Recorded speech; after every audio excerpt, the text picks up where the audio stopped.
Welcome back to Fork This City, episode number 12. Wow, that's a big milestone. Yeah. On today's episode, we're heading to Son del North, the buzziest burrito spot in New York City to see what the hype is really about. We break down everything we ordered and decide if it's actually worth the wait. Then we sit down with Kim, the founder of Kawaii Cafe in the West Village. We try her drinks and hear the story behind her journey to New York. Grab a fork. Let's dig in. I'm your co-host Josh Einbinder, joined alongside Instagrubs, aka the one and only Gabby Martin. Gabby, how's it going? It's going well. I'm really excited for this episode. I think we got some two really exciting spots to talk about. One that has been hyped up for a while, and the Kawaii Cafe is relatively new, and we got to be one of the first to really try it out and speak with the owner. Before we get into that, though, I've developed this new hobby of mine, which is scrolling on ResX whenever I can. Like, it's actually part of my scrolling on my phone lineup now. And for those of you who don't know what that is, it's an app I think made by Resi, right? Do you know? I don't think it's a Resi app, no. You want to know what? I don't know why I assumed that. Maybe not. But essentially, if you book a reservation that you have to pay to cancel it, you can list it on ResX and someone can snag it from you so that you don't have to pay a cancellation fee and then that person gets to go enjoy the meal. And I've actually only used it once to go to Opto and I didn't even like it. But it's funny because like 2 hours before you snap, like you get to go, it'll text you the name of the person whose res you got. And then when you check in, you have to say their name. So I was like, I'm Jacob something. And I thought that was kind of funky. I don't love the format of the app. I don't think it's entirely user friendly. I also don't like the tokens, like you have to pay for more tokens to get better reservations. I get it's like the Yeah. premium elevated app, but again, like going back to my transparency restaurant concept, I want it to be accessible to all. I know that's like If you're important. that good, you can't be. I know, but it's important to me, and I just don't like this hierarchical system of like, well, you need more tokens to get a better reservation. Well, that's not for all of them. It's for like the really hard to get into good times ones. You need tokens on the app, but the way you can get tokens is if you refer the app to someone and they download it, you can get tokens. So Mhm. you don't have to pay for them. So I actually have two because I like made a few people like download it, but I feel like I can get a few more people to do it who don't have the app. So I think if you just find people who don't have the app, you can get tokens. I would never, you could subscribe to the app and pay to get a few tokens a month. I wouldn't do that. It No, wouldn't be worth it. I'm just used. I mean, I have ResX, don't get me wrong, but I'm just a classy Resi user, open table user. And if I ever get a good reservation on ResX, I'll properly shout them out. But for now, I think I just can't really get into it. Wait, really? Like really good places pop up on it that are not the easiest to get into. So you definitely like it's fun to look and be like, "Oh, I could have went there." You You know, know, I could I have made it like using happen. Belly's. This isn't even a plug to my favorite app, but like I do like using Belly's reservation feature. There are Yeah. some good reservations that pop up too. Obviously not, I think, to the extent that ResX has, but I think it's getting better, and I'm sure that's kind of a goal of theirs is be a place where you can also get reservations. Yeah, it's just sad. I scroll this app every day. Like, I don't even know why. I've used it once, but it's just fun to see where I could get into. And like, if a really good one comes up, I'm gonna make an effort to get it. But you Mhm. gotta act really fast. So if you subscribe, you can get a notification for like restaurants. So if you really want to go to like Teresi and it pops up, it'll tell you right away. If you don't pay, you can only set notify for one place. Whereas if you pay for it, you can set it to all the top places. So I think it's a cool app. I've been having a hard time not checking it a lot, which is funny, but whatever. There's worse things I could do. Like TikTok's probably worse. So Yeah, it's true. plugging You can scroll ResX. on TikTok. So we'll jump into our West Village spot first, which is Sondale North. It opened not like too long ago, right? I don't think it's been And I around think for a while. this is the second location. I believe the first location was or is in the East Village or Lower Wait, East. I think you flipped it. I think the East Village one opened recently. Really? Yeah, but I hear misinformation all the time at this point. Like, I don't even know if that's true, but that's what I thought. Um, Whatever, it doesn't really matter. Basically, they just serve up burritos. The menu's not large. It's Hmm. like a cafe. You walk up, there's nowhere to really sit. You order one of the four burritos, and you sit down. We shared the chicken one. Um, and it only comes with like cheese, onion, beans, I think there were peppers in there too. maybe peppers as the toppings, not very stuffed with like lettuce, sour cream, guac. But I will say, I actually thought it was really solid. And it usually, like, I don't like beans. I thought it was a really solid spot. Did it change my life to the point of the amount of people there? No. Mhm. It was very crowded. I have a lot of thoughts. Number Yeah, one, I know. I think they have to fix their ingress and egress. The space is too small and there were too many people waiting. You either have to kick them out to the curb, and I don't like that. Like at Salt Hanks, I didn't like Yeah. that we were waiting outside, so I'm contradicting myself, but it was too tight of a space. We waited 13 minutes to get our burrito. Now, I know it's not Chipotle where you move down the line. I thought that was too long to wait for a burrito, especially. Because you couldn't move in there. Yeah, you just couldn't move. It was fine, the burrito. There was nothing wrong with it. I would be happy with it if I got it. But what I wrote in my belly review, and I maintain this, is I still think there's a hole in the market in New York for like really amazing Mexican food. And Hmm. I think that Sonel North is a really good uh, restaurant or brand that should expand into having an experiential restaurant where it's like sit down and you try all their amazing burritos, but maybe they have other dishes too. I think that would be a really cool concept for them. Another I thing don't I'd know if like, they need that. Sorry no, to they don't. interrupt. I don't This like their bit, signature is this burrito. It's they don't ask you if you want substitutions. It's like that's what comes in it. That's it. yeah. Pretty simple. No, it was very simple, and I have to say the wrapping of the burrito was done perfectly. I've spoken about it at length, at Hmm. nauseum, on this podcast about how Chipotle is very lazy with their burrito rolls. So I appreciate it was a tight roll. Very Um, tight. I have to shout out the man outside who was chatting it up with a woman, whether he got her number or her Instagram. I mean, so impressive. I talked about it in my belly review. It was watching top tier craft right there. That made my experience at Sondale North. Oh, watching two people meet IRL, Yes. aka in real life. That was really Yes. exciting. So hopefully that couple makes it on a date. We did see this. Josh was very invested in how this guy and girl were chatting it up while they were waiting for their burritos. It looked like they exchanged numbers. What a good meet cute, because you want to know what we were shoved in there like sardines and might as well talk to the people around you. But not Jamie, because Jamie was sitting on a bar stool looking miserable, But which I did make that joke. I hope these two people find this clip, and I hope you keep us updated with what happens in your life because um, a Sondale North meet cute. Wow. I mean, that's just romantic. That's Yeah, we would incredible. love to have you on the podcast to see where this goes because I mean, it sounds creepy because these people have no idea that we were watching this, but No. it was fun. Back to the burrito, we got a side of like the green sauce to pour on it. I think it elevated the burrito a lot. It reminded me a lot of how in Peruvian cuisine there's like a green ají verde ají sauce. It was good. It was a little spicier than Peruvian green sauce.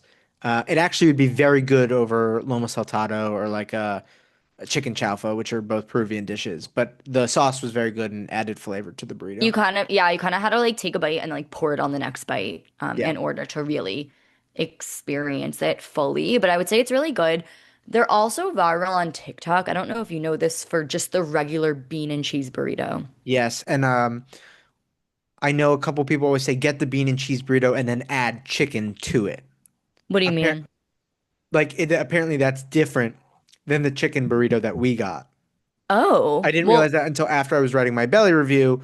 The people who okay. I know reviewed it said get the bean and cheese burrito, add chicken instead of getting That the. that's I imagine that's just without the peppers and onions. It's Yes. literally just bean. Oh, but I thought the onions and peppers were really good. No, they were. They were good. And those were, I don't like peppers. We talked about that in the last episode, but I did think that these peppers like weren't overpowering. Maybe it was because there Okay. was the onions kind of mixed well with it. So it was If you good. listen to the last episode, yeah, Josh tried to like order us a sandwich to share without the peppers, but I wanted peppers and he made an assumption there that I wouldn't want them to. But now that you say it, you are contradicting yourself because there were peppers in that. Yeah. But I guess if you don't want the peppers and onions, I see what you're saying. Get the bean and cheese one, add chicken. That's weird. Why wouldn't you just order the chicken one, no peppers and onions? Can I Maybe just it's like say, a hack. I Be anyone cheaper. I do have reservations if there are a couple people unnamed who gave Sondale North a 9 and up. I don't I don't see that. Like if you're giving it a 9 or up, that's pretty high I could see praise. it. I don't think it was worthy of a 9. I also think interesting. I could see actually why someone would. It could be very up someone's alley, I think. Just not our favorite thing, but it was definitely delicious. I Yeah. liked it more than I thought. You want to know what I think is pretty bold, actually? To assume everyone likes beans. That's a crazy take. I don't know. I like beans. I hate beans. Really? Yeah, it's pretty 50-50, maybe 60-40 if we're gonna be lenient with it. That is like definitely, it's almost like olives to me. Hmm. You should be asking if I want beans in it, not it just be like the custom. I thought that was pretty crazy, actually. I'm Hmm. actually shocked you like beans. I do. Yeah, Black that's beans, not. refried beans, very good. Baked beans for barbecue. Eh, not yucking your yum, trying not to. Thank But you. yeah, I think that's a wild assumption, beans. And so, and then on their like big billboard, it says no rice. What about the girls who like rice? I like rice in my burrito, do you? Yeah, at Chipotle, I always get rice, black beans, pico de gallo, guac, and cheese with Yeah, meat. like I think that's where I'm coming from a little bit. I think I love all the toppings at Chipotle. I get all of them except for cheese, I think. Like all the salsas, sour cream, lettuce, corn. Um, Sondel North is like very back to basics, which I think is okay for Yeah. some. But I was watching those guys in the back wrap the burritos, and I was like, these guys take pride in their craft, and I They know what really they're doing. appreciate that. I really, really do. Yeah, they're no fools. They No. they know what they're doing. They're Yeah. not just winging it, I think. I think they know who their market is. And maybe we're more like Chipotle, love all the topping style people. But I think people that maybe are pickier or different style burritos, totally their thing. Yep. Agreed. And the chicken was really good. Sometimes chicken gives me the ick. It was like perfectly cooked. It was a solid experience. I have nothing bad to say other than the space is way too small and they were letting yeah, it was a fire hazard. Had to have been. Oh, the amount of people in there. Yeah. That's fair. I mean, I don't know what they could do other than wrap the line outside, which causes so many issues in a different way. So I don't know what I would prefer Mhm. at all. So no North, we recommend it actually. I think if you're in the area, give it a try. I think it really depends on the individual, like your preferences and how you like your burritos, and I think everyone should try it. Which Yeah. for us, that's a pretty mature thing for us to say. So now we have a special exclusive interview with Kim, who is the incredible owner of Kawaii Cafe in the West Village. We talk about her origin story, menu favorites, and all the magic that happens behind the counter. So enjoy our interview with her. We are at Kawaii Cafe with the founder of Kawaii Cafe, Kim, on Christopher Street, yes, and we are here to do an interview about all things Kawaii Cafe. This new cafe is serving up matcha, coffee, all the good stuff.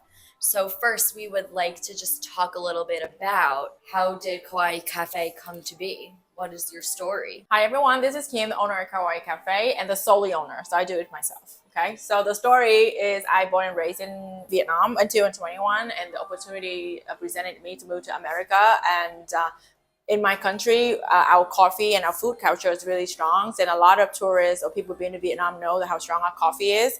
And I feel like in New York, we don't really have a Vietnamese community. So I'm like, and I think West Village is specifically because I really love this area, need something offered to the community. So here I am. And so I bring inspirations, all of my hope and dream to put it in here. And here I am, Kawaii Cafe, Vietnamese specialty coffee. And when did you open? So we open our door in December 13, 2025. So right now is about 2 months. Okay. Jumping into our first question. How does coffee culture in New York differ from coffee culture in Vietnam? So I feel like the culture depend. I feel like New York is a wild place. It depend on the what neighborhood you go into. Like if you go to Midtown, it's not really about quality. It's more like in and out, in and out. And if you go to West Village or East Village, you have more specialty coffee shops and stuff. So it very depends. In Vietnam, we are all Vietnamese, so it's very easy to make it just like a Vietnamese coffee. We take our coffee stronger, sweeter, So good. taking longer to make because we have time to just actually sit and talk, chit chat with our friends. In New York, it could be any of that, but more like a faster pace. Yeah. Yes. Okay, so we're more chill. We're more slow paced. Exactly. here. I that's the whole point of this. I want people to come in, have a good coffee, chit chat with their friends, have a good laugh and love, and leave and go on with their daily life.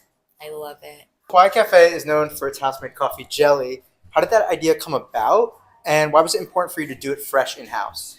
I feel like so when you guys have a boba tea before? Yes. Yeah. So sometimes they put like toppings on top in there. So in Vietnam right now, especially in the south where I'm coming from, Saigon or Ho Chi Minh City, the young people that open coffee shop, they're very creative and they start to make a lot of topping and here and there, and coffee jelly is one of those. And then when I went to go travel to Japan, coffee jelly in Japan is such a big thing.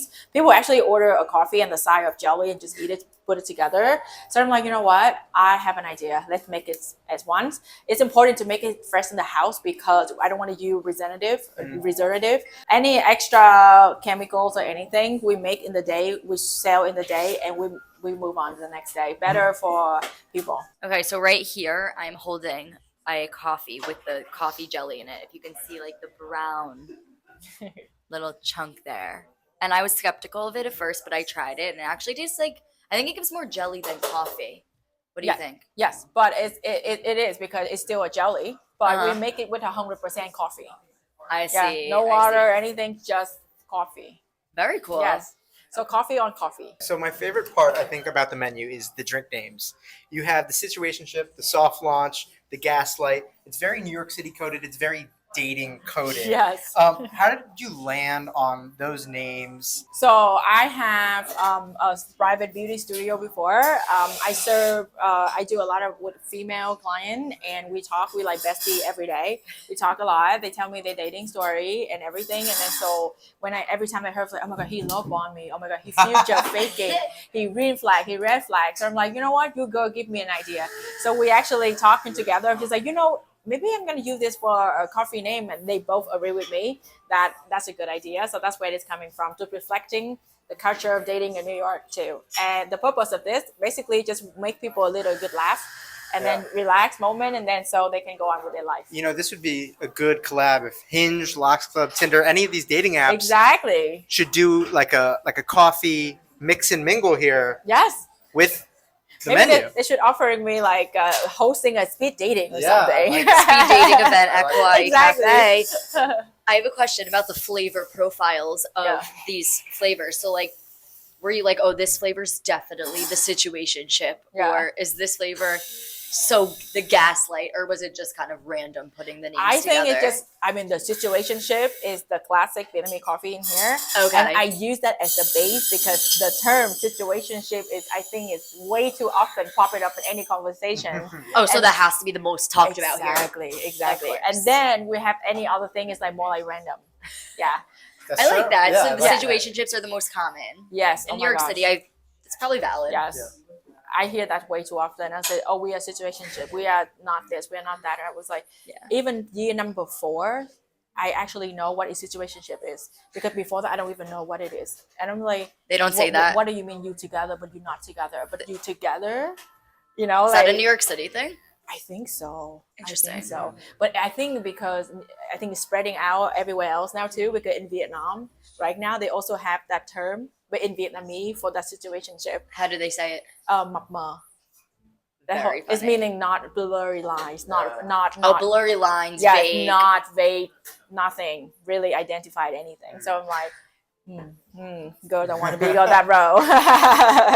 So Vietnamese coffee is often pretty bold, very strong. How do you approach balancing those flavors with matcha and other lattes? So if I do Vietnamese people drink in Vietnam, I think people here would not like it because first of all, it's way too bitter, and second of all, it's way too sweet. So when it comes to here, I did went back to Vietnam and take a couple of classes and go to a different grocery to sourcing new products and everything. So when I come back here, I did make at least like a lot of batch of product to send out to people in the neighborhood to collecting feedback and adjusting it. So we the beans we use is actually a combination between two different type of coffee beans. So to make it balance between bitter and good smell, still give you a strong caffeine kicks. And we bought it and imported straight from Vietnam for the authentic flavor of it. That makes sense. You said for the smell. Yeah. Is the smell important? No, like the coffee, each coffee bean, they have different strong of like scents. Uh-huh. So the Vietnamese coffee bean is called Robusta. They more bitter and less scent, like less of the comfortable coffee scent that you normally scent. They don't have it that much. But the Arabica, it have a lot of that, but not really much of caffeine. Yeah, that So makes you sense. put together, voila, we got it. I mean, you have mastered the flavors. Like, I gotta say, I've been to some collabs for Instagrams that were, I'm not gonna name them. Yeah. There's one, like, that's really in my mind. Actually, we'll bleep it. Have you heard of that? Yes. Disgusting. Yeah. Literally disgusting. They had so many flavors. Yeah. And we're gonna just have to bleep random things that identify them. They have the Yeah. disgusting. Yeah. What else? I do we have literally with it? spit it out. Yeah. Oh my God, really? They gave me like 6 drinks and they were gross. Like, I genuinely Unfiltered right here. Yeah. I genuinely thought they were going to be good because like you gave us a bunch and I was like, okay, hopefully they're good. These are really good. Like, Yeah. I would pay for this. No. Sucks. Yeah, I know the area. I know what the target clients, and I know what they're looking for. What's sweet, what not sweet. So I try to catering into what people need and to consider it a good for them. Because if it's good for me, it's not good for my customers. Mean nothing. Yeah. So I try to make it like work balancing. Yes. What have been some of the challenges of opening a cafe? Okay. First of all, paperwork. Okay. Dear New York City, please make it easier for business owner. Okay. We just try and make money and make it easy. Second of all, financially. Third of all, second of all, landlord. It's financially, marketing. But any of that order can change depending on what period you want. Because right now for me, marketing is the things. And also financially, like you have to keep the shop going, your staff and everything else. And so then therefore you don't have much budget for marketing. Therefore, it's not as busy or popping or viral, or people don't even know you exist. So that's very challenging. For the small business out there with a small budget, wish you guys good luck. Okay, just like me. What are some of your favorite spots in New York City, whether that's cafes, restaurants, just places to go? And is there actually a Vietnamese restaurant that you like in New York? I actually do. And they just open, and they lovely people. If you guys been there, support them. Mộc Mac is in East Village, 2nd Avenue. They just opened. Their drink there is so good too. I literally eat everything. I really love Thai food, and Hell Kitchen. I know it's like casual and stuff, but so many Thai food so good in a row. Have you been to Rasa? Rasa? It's on West 8th. It's Malaysian food. I know Jamie's had it. It's so good. I love it. Yeah, no, I don't exploring a Malaysian food yet, but that gives me an idea. I love Italian, I love Cabon, you name it. I probably eat it there. I eat my way through the city. I love eating. This location is really good because it is in the West Village. You're right across the street from like Lit Industry, Yeah. Mama's 2. Oh, Lin Industry, I got it. The pizza Yeah, I place. love Yeah, Lit oh my God, I Industry. love that So place. I feel like this is a really good spot. Like if you are coming to grab a slice of pizza, stop in here after. Yeah. It is worth it. I think this is a great location. Also, we're next to Sushi Counter. Our neighbor, you are next to Sushi yes, Counter. And our neighbor, every business in this street, they're so supportive and it's so loving to each other. So I'm happy to be a part of the community too.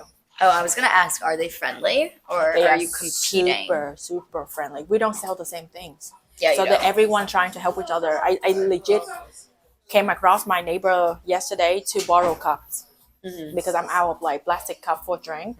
Aw. They gave me a tons, and then I come back trying to pay for them, and they like, no, we neighbor, we love you, and here you go, your chocolate. Happy Wait, that's so Valentine." sweet. And I'm like, that is so sweet. Shut up, take the money, shut up, whatever. But they just trying to help, and I do absolutely everything for them if I can, if they ask for help. I love that. I don't want to. I want to be friendly and stuff. I mean, I don't trying to compete with anyone. I just trying to survive here. Yeah. I also don't think you have like a competitor like right over here that is trying to do what We you're doing. are the only Vietnamese coffee shop here, and if there is another one, I wish them the best too. To be honest, I just wanted to everyone doing well, have the nerve to open business. There's no need to be pettiness here. Agreed. Yeah. I mean, you need to have a little bit of that New York grit, Yeah. I think. Don't worry, I already have a lot of that here. Tell us- I was tell going to us- say, Yeah. You could be competitive. I could. That's why I try everything to be like to the T. The decoration, the store, the ingredient. Like because I do want to compete in the quality with other coffee shop, but I don't want to be petty to hate them because they're more popular than me. Because that is very different. Yeah. Because I know, and maybe at some point we collab, or at some point we need help or something. I don't want to be what go around come back to me. I become petty. Like they're petty with me. That's not working. That's not how it's working. Yes. Something I've always been curious about is, since I've seen your page on Instagram, all these figures on the side. Can you tell me a little bit about them and how you decided on these? Well, I am a nerd. I love comic book. I don't know who she is, but I'm really into this. So I go around Japan and whatever to collecting this to feel cute. And then some of that is actually from the anime, like this guy. So and stuff. So Dragon Slayer, everyone know this guy. Oh, so sexy. So for the QC, something different for the shop. Yes. I love it. Okay, so that's the decor. What do you want the vibe to be here? What are you going for? The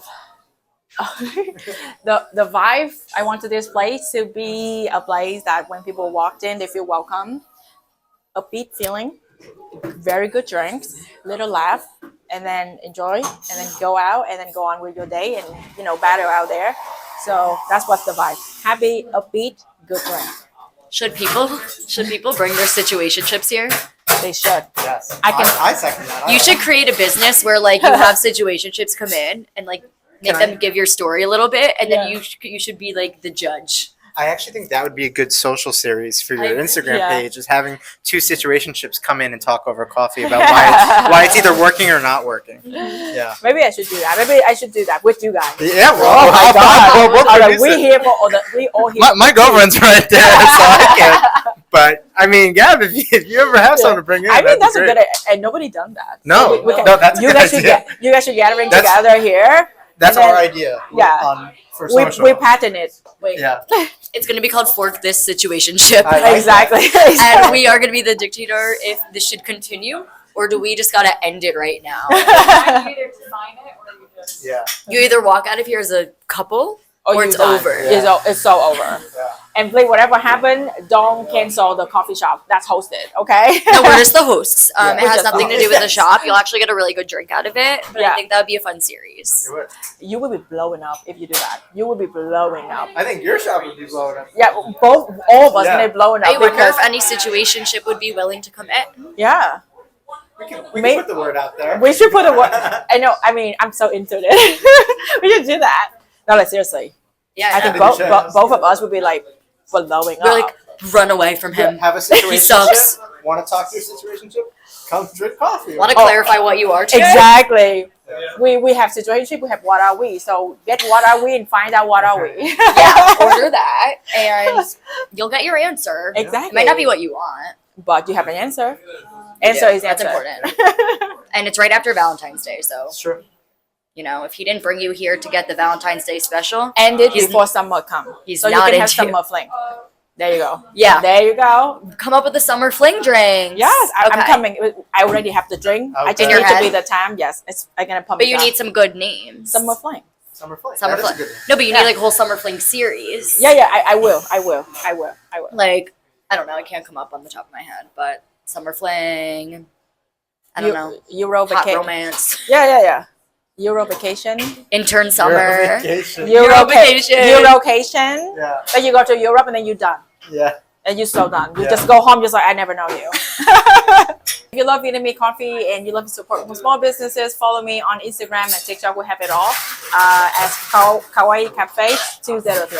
Kim, thank you so much for joining us. We loved hearing your story and learning more about how Kawaii Cafe was created. And to everyone listening, we hope you enjoyed the interview as much as we did. Thank you so much for listening to episode 12 of Fork This City. Don't forget to give us a follow on Instagram at Fork This City Pod, on TikTok at Fork This City, on YouTube we're Fork This City. 5-star ratings on Spotify, Amazon Podcasts, Apple Podcasts, wherever you get your podcasts. I am Josh Einbinder, joined alongside Gabby Martin. Gabby, any last words? Peace out, mother forkers.